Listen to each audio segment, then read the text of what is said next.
अगर आप किसी ऐसे इंसान को जानते हैं जो कैंसर के दर्द से परेशान है और रात समय बेवक्त उन्हें बार बार उठ करके हॉस्पिटल जाना पड़ता है आधी आधी रात में दर्द की वजह से, तो हो सकता है ये वीडियो उनके लिए लाभदायक साबित हो।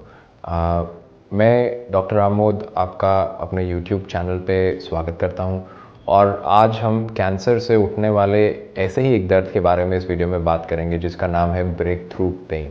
कैंसर एक कॉमन बीमारी बन चुकी है और जैसे जैसे टेक्नोलॉजी ने एडवांस किया है ये एक घातक बीमारी से या ख़तरनाक बीमारी से ट्रांजिशन हो गई है एक क्रॉनिक बीमारी की तरफ।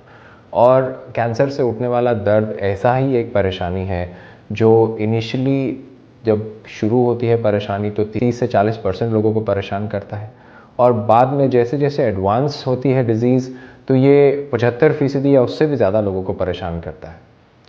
इस दर्द को हो सकता है पूरी तरह से हटा पाना संभव ना हो, लेकिन अगर इसको ठीक से ट्रीट किया जाए तो ज़्यादातर इंडिविजुअल्स में इसको कंट्रोल किया जा सकता है। और जिस दर्द के बारे में आज हम बात कर रहे हैं उसे हम ब्रेक थ्रू पेन कहते हैं, वो भी ऐसा ही दर्द है।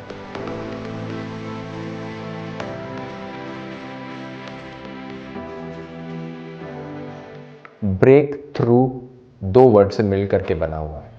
इसको अगर मैं सरल भाषा में समझाना चाहूँ तो इस दर्द का मतलब है ये वो वाला दर्द है जो आपका रेगुलर दर्द से अलग है। मान लीजिए एक कैंसर का मरीज़ है जिसे हर समय दर्द रहता है, उसको स्ट्रॉन्ग पेन किलर्स पे शुरू किया गया जिसकी वजह से उसका दर्द कंट्रोल हो गया, लेकिन कुछ समय में या कभी कभी ऐसा होता है कि उसको एक सिवियर तीव्र दर्द उठता है जो बहुत ही परेशान करने वाला है और थोड़े समय में सेटल हो जाता है। तो इसको हम ब्रेक थ्रू पेन कहते हैं, यानी कि वो वाला दर्द जो आपके नॉर्मल दर्द के कंट्रोल होने के बावजूद भी उस कंट्रोल से ब्रेक कर करके आपको परेशान करता है। तो इस दर्द को कंट्रोल करने के लिए ज़रूरी है कि आपके पास एक मैनेजमेंट प्लान हो। ऐसा ना हो कि आप एक पैनिक सिचुएशन में आधी रात को या तो अपने डॉक्टर को फ़ोन कर रहे हैं या इमरजेंसी सर्विसेज का उपयोग करने की कोशिश कर रहे हैं। इसको प्रिवेंट किया जा सकता है अगर आपके पास एक प्लान हो, अगर इसका ठीक से असेसमेंट किया जाए ताकि आपको ये परेशानी ना उठानी पड़े। तो आज हम इसी दर्द के बारे में और विस्तार से बात करेंगे और कुछ आम क्वेश्चन जो इस दर्द के बारे में उठते हैं उसके बारे में बात करेंगे। तो पहला सवाल ये है कि ये ब्रेक थ्रू पेन होता क्या है, जिसको मैंने आपको थोड़ा सा पहले ही समझा दिया है। इसके कुछ कैरेक्टरिस्टिक्स होते हैं जिसके बारे में बात करना ज़रूरी है, जैसे कि ये दर्द जो है वो मॉडरेट होता है या सिवियर होता है, एकदम से उठता है और 2/3 से ज़्यादा लोगों में ये 10 मिनट के अंदर अंदर काफ़ी सिवियर हो जाता है। उसके अलावा एक एपिसोड जो है वो कुछ मिनट से लेकर के कुछ घंटों तक रह सकता है, एवरेज आधे घंटे तक रहता है। और ये दर्द या तो प्रिडिक्टेबल हो सकता है, जैसे कि मैंने अपनी पोजीशन चेंज करी या खाना खाया उसके बाद आया, या अनप्रिडिक्टेबल हो सकता है, जैसे कि कोई भी फैक्टर मुझे पता नहीं है लेकिन एकदम से ही ये दर्द आया और मुझे परेशान करने लगा। इस बात को डिफरेंशिएट करना ज़रूरी है कि ये प्रिडिक्टेबल है या नहीं, क्योंकि उसकी ट्रीटमेंट इम्प्लीकेशंस होती हैं।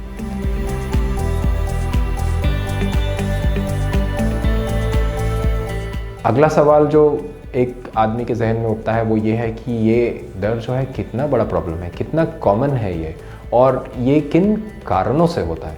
तो रिसर्च से हमें पता चला है कि ये ब्रेक थ्रू पेन काफ़ी कॉमन है।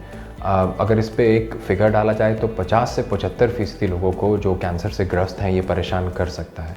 और ये उन लोगों में ज़्यादा देखा जाता है जिनको पहले से सिवियर पेन है या एडवांस्ड कैंसर है, या उनकी जो ट्रीटमेंट है वो उन्हें बहुत ही एडवांस्ड या एग्रेसिव ट्रीटमेंट की ज़रूरत पड़ रही है।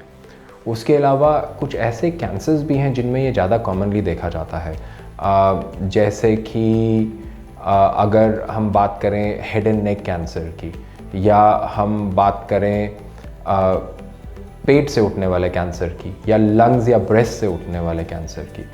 उसके अलावा जिन लोगों में मल्टी मोडालिटी ट्रीटमेंट चल रही है, जैसे कि सर्जरी हो गया, उसके अलावा रेडियोथेरेपी, कीमोथेरेपी, उनमें भी ये ज़्यादा कॉमनली देखा जाता है।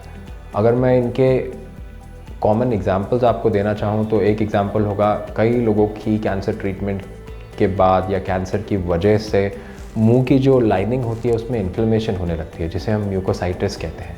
तो वो जब भी खाना खाने की कोशिश करते हैं उनका इसी प्रकार का दर्द उठता है और इसको हम ब्रेक थ्रू पेन कह सकते हैं।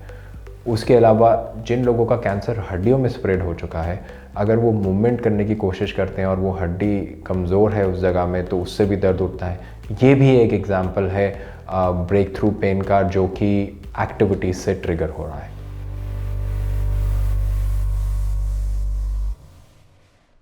तो इस दर्द को हमें ट्रीट करना ज़रूरी क्यों है?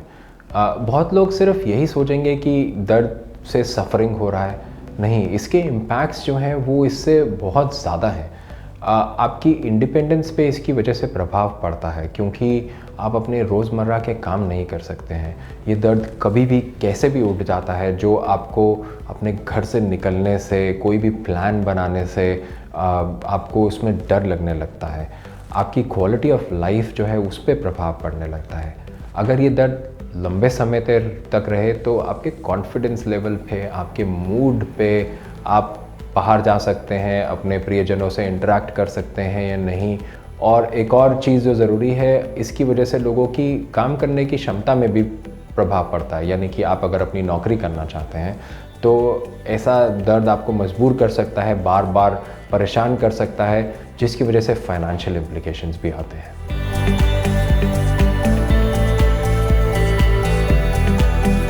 तो अब आते हैं हम सबसे अहम सवाल पे कि ब्रेक थ्रू पेन की ट्रीटमेंट कैसे की जाती है। सबसे पहली बात तो मैं ये कहना चाहूँगा कि हर एक कैंसर पेशेंट को ब्रेक थ्रू पेन के लिए असेस करना बहुत ज़रूरी है, और सब मरीज़ों के लिए एक ही ट्रीटमेंट काम नहीं करती है। इसलिए जो भी हम ट्रीटमेंट डिसाइड करते हैं उसको इंडिविजुअलाइज करना एक इंसान के स्वरूप के हिसाब से बहुत ही ज़रूरी है। जब हम ट्रीटमेंट डिसाइड करते हैं तो बहुत सारे फैक्टर्स को हम कैलकुलेट करते हैं ट्रीटमेंट डिसाइड करने से पहले, जैसे कि ये दर्द उठ रहा क्यों है, क्या इसका कारण नसें हैं, उसके लिए अलग प्रकार की ट्रीटमेंट होगी। किस प्रकार का दर्द है, कितनी देर में आता है, कितनी देर के लिए रहता है, कितना सिवियर है, क्या ये दर्द प्रिडिक्टेबल है, यानी कि कुछ करने से आता है या अपने आप ही किसी भी समय किसी भी वजह से आ सकता है। आपकी पहले से क्या दवाइयाँ चल रही हैं और उनका आप पे क्या असर है। उसके अलावा आपका जो बीमारी है कैंसर की, वो कितनी एडवांस्ड है, आपकी उम्र क्या है, आपके जो किडनी और लिवर हैं वो कैसे काम कर रहे हैं, आपकी प्रेफरेंसेस क्या है। उसके अलावा और भी फैक्टर्स हैं, जैसे कि कॉस्ट ऑफ ट्रीटमेंट, या कौन सी दवाइयाँ आपके लोकल एरिया में अवेलेबल हैं, या कौन सी दवाइयाँ आपके लिए सेफ़ हैं। जब इन सब चीज़ों को विस्तार से इवैल्यूएट किया जाता है उसके बाद ही आपकी ट्रीटमेंट को डिसाइड किया जाता है। हाँ, एक बात मैं ज़रूर कहना चाहूँगा, इस दर्द के लिए यानी कि ब्रेक थ्रू पेन के लिए हम लोग प्रेफर करते हैं कि हम स्ट्रॉन्ग पेन किलर्स यूज़ करें। स्ट्रॉन्ग पेन किलर्स वैसे वाले जैसे कि मॉर्फिन होती है। बहुत लोगों को मॉर्फिन के नाम से डर लगता है, लेकिन मॉर्फिन के जैसे और बहुत सारे पेन किलर्स हैं जो उतने ही स्ट्रॉन्ग हैं और जो इस दर्द को कंट्रोल करने में और इससे निजात पाने में आपकी मदद कर सकते हैं।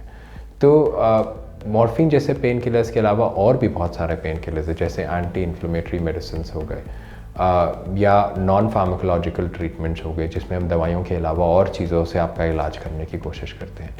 इसके अलावा बहुत प्रकार के इंजेक्शंस भी हैं, जैसे कि नसों को ब्लॉक करना, जिससे कि आपके दर्द को लंबे समय के लिए कंट्रोल किया जा सकता है। ज़रूरी है कि अगर आपका दर्द प्रिडिक्टेबल है, जैसे कि खाने से ट्रिगर हो रहा है, तो ये बात आपके डॉक्टर को पता हो, क्योंकि उससे हम दवाइयाँ जो सिलेक्ट करनी है उनको एक टाइम बाउंड फैशन में दे सकते हैं, ताकि वो जब तक आपका दर्द आए उससे पहले आप दवाई लें और वो काम कर रही हो, ताकि आपके दर्द को अच्छे से कंट्रोल किया जा सके। कुछ लोग प्रेफर करते हैं कि वो अपनी एक्टिविटीज़ को ही इतना कम कर लें कि ये पेन कम हो, लेकिन इससे आपकी क्वालिटी ऑफ लाइफ पे बहुत असर पड़ता है। जब हम एक ड्रग सिलेक्ट करते हैं इसको दर्द को ट्रीट करने के लिए, तो हम चाहते हैं कि जिस प्रकार का आपका दर्द है उसी प्रकार का ये ड्रग हो।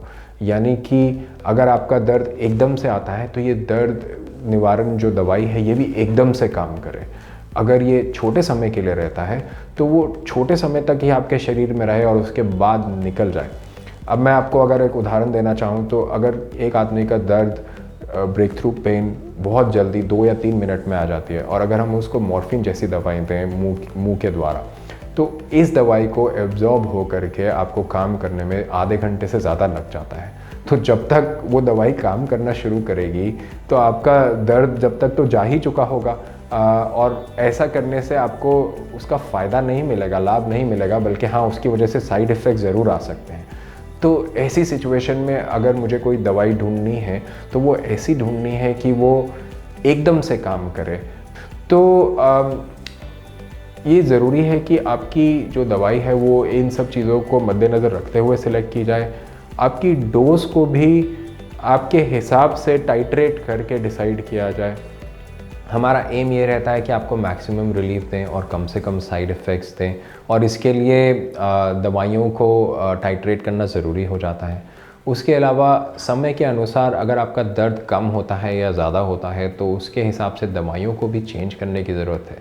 तो जब भी हम ब्रेक थ्रू पेन के लिए दवाइयाँ नई शुरू करते हैं तो हम मरीज़ को 2 या 3 दिन के अंदर रीवैल्यूएट करना चाहते हैं, ताकि हम ये डिसाइड कर पाएँ कि ये दवाई की डोज सही है या इसमें कुछ बदलाव करने की ज़रूरत है। उसके अलावा रिसर्च ने हमें ये बताया है कि ऐसी दवाइयों को इस्तेमाल करने के लिए मरीज़ों को एजुकेट करना बहुत ज़रूरी है, क्योंकि बहुत बार ये दवाइयाँ गलत तरीके से इस्तेमाल की जाती हैं, मिसयूज़ की जाती हैं, और बहुत बार किसी न किसी डर की वजह से अंडर यूज़ भी की जाती हैं। तो अंत में मैं आपसे यही कहना चाहूँगा कि ब्रेक थ्रू पेन एक ऐसा दर्द है जिसका अगर हम इलाज करना चाहें, उसको हम कंट्रोल करना चाहें तो काफ़ी हद तक ये पॉसिबल है।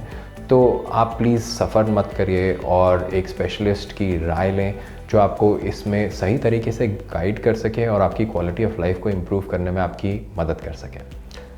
मुझे सुनने के लिए आपका बहुत बहुत धन्यवाद, और मुझे उम्मीद है ये जानकारी आपके लिए लाभदायक साबित होगी। नमस्कार।